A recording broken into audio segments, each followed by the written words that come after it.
Thank you. Can I please have your attention?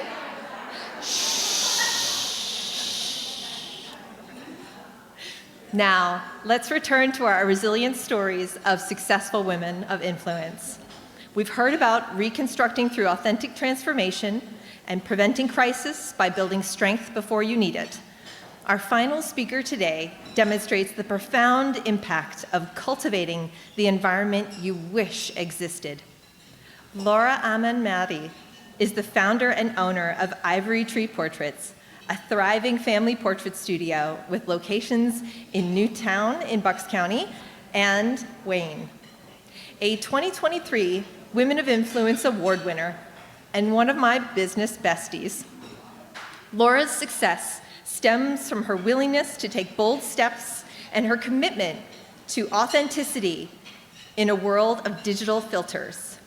Her studio's 90% client return rate and her leadership of an all-women team showcases the rewards of building a culture she once wished for herself. Please help me welcome Lara Aman Mattey.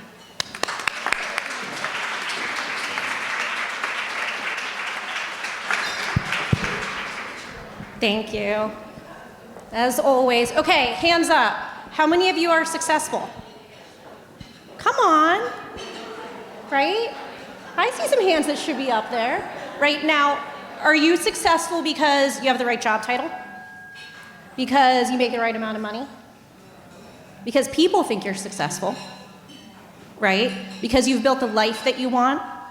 Because you're doing something that you're really passionate about doing and bringing out into this world. So I'm gonna date myself. I'm a Gen Xer. Grunge never died in my world. Yes, thank you, woo! Thank you, thank you, thank you. Right, so I was taught, you work hard, first one in, last one out, you show up every meeting, you bring your A game, you go to every meeting, you go to every dinner, you bring value, that's how you get ahead. And I did that for years. I was a VP before 40, before I left corporate America. And I distinctly remember every day in my car, deep breath, game face on. How many of us can relate to that, right? Yes. I wore my corporate suit like a suit of armor. There were two Laras. There was corporate Lara and then there was like the real Lara, right? 2 phones, 2 laptops, 2 wardrobes. And so when it came time to decide, is this what I'm gonna do for the rest of my life? I had this opportunity to purchase a franchise. And I said, well, is this really fulfilling to me? So my love language is quality time. And I can tell you, I had a lot of quality time with that corporate job. I did not have a lot of quality time, or at least what I wanted to be quality time with my family. So in my early 20s, I got the most remarkable gift. My husband was diagnosed with muscular dystrophy. For those who don't know, it's a degenerative muscle disease under the umbrella of ALS. I thought I had 3, maybe 5 years. So that's a really pivotal moment at a really young age to decide what's important to me, what is gonna serve me, how am I gonna get that quality time? We've been married for over 20 years. We now have 2 children. Yes, thank you. Thank you, thank you. But that definition of success didn't change.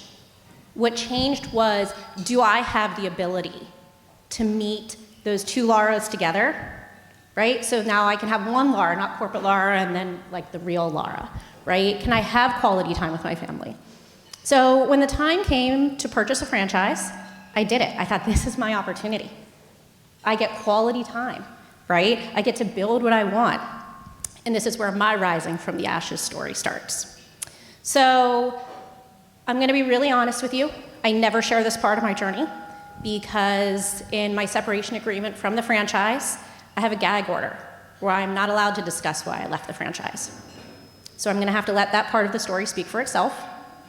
What I can tell you, within the first few years of owning my own business, I, for myself, my team, my family, had to leave the franchise. The property manager where the location I was at the time was embezzling my rent, has since gone to jail. Another franchise owner sued and I had to testify. I had to rebrand. I had to build out a new studio. And I also ultimately had to watch the franchise file for bankruptcy and a dozen amazing women lose their dreams. And that was really hard to watch, right? And then, a few years later, COVID, right? So, right? So why, oh why, when any one of those things could have crippled my resolve and the business, why did I decide to stick it out, right? Why did I reach down and grab that grit and say, I'm gonna keep on going? It would have been much easier and less expensive, right, to go back to corporate America. But it goes back to my unwavering resolve that I can build something better for my family, how I have defined success. Success to me was no longer a job title. Now it's about a bigger mission. And along the way, I built this amazing team, and my mission got even a little bit bigger, right? It was, how do I protect and serve these women? So within my corporate career, I heard things like, you have a really big energy. It was not meant as a compliment. I heard things like, maybe you could be a little less Lara in meetings. I don't even know what to do with that, right? Oh, you're very perky. Holistically inappropriate. And my all-time favorite is, when are you gonna have a baby? Because we have this promotion coming up, and we're trying to decide if it should go to you or not. To be fair, we didn't think we could have healthy children at that point in time. We now have 2 beautiful children, but that was like, man, that was like the real double whammy kicker, wasn't it? And so I thought, how can I create an environment that supports women in a way that they need to be supported? So what started off as like, my ashes, right? Like, because when things hit, it's like never just one thing, is it? It's like boom, boom, boom, one after another, right? And so when that happened, how did I decide that I was gonna keep going? It was really a lot about the team, which was now this new mission that I was able to take on, right? How do I create success for them as they've defined it, right? Because quality family time is for me, that's my definition, but everybody has a different definition. So I'm incredibly proud that throughout the studio's career, we've been able to have women just coming out of college, right? They really want opportunity, and they want creativity, and they want to be shown and taught how to do things. I've had women who have gone back to grad school and needed some flexibility so they could make their new life work. I've had women have new babies, and they really need flexibility, right? I've had folks who have come back after 10 years of being a stay-at-home mom, right? And again, they need that flexibility, but they also need the support, right? To say yes. Yes, you've been out for 10 years, but that doesn't matter. The work that you did at home, that is just as valuable as any other job you're doing, right? I've had women who are close to retirement, this is their second career.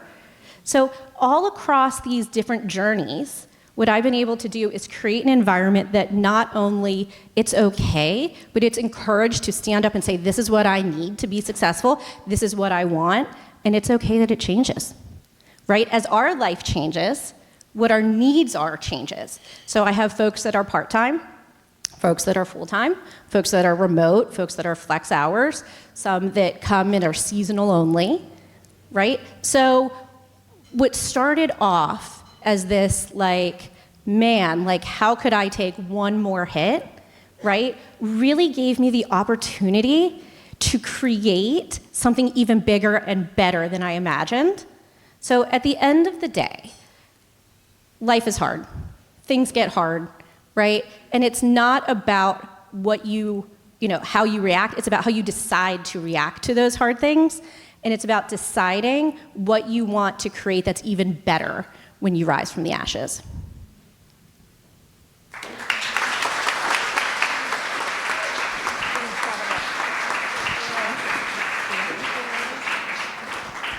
Thank you, Lara, for sharing your insights on creating the environment you wish existed. Speaking of women forging their own path, let's shift our focus to celebrate our Philadelphia Family Women of Influence Award winners here with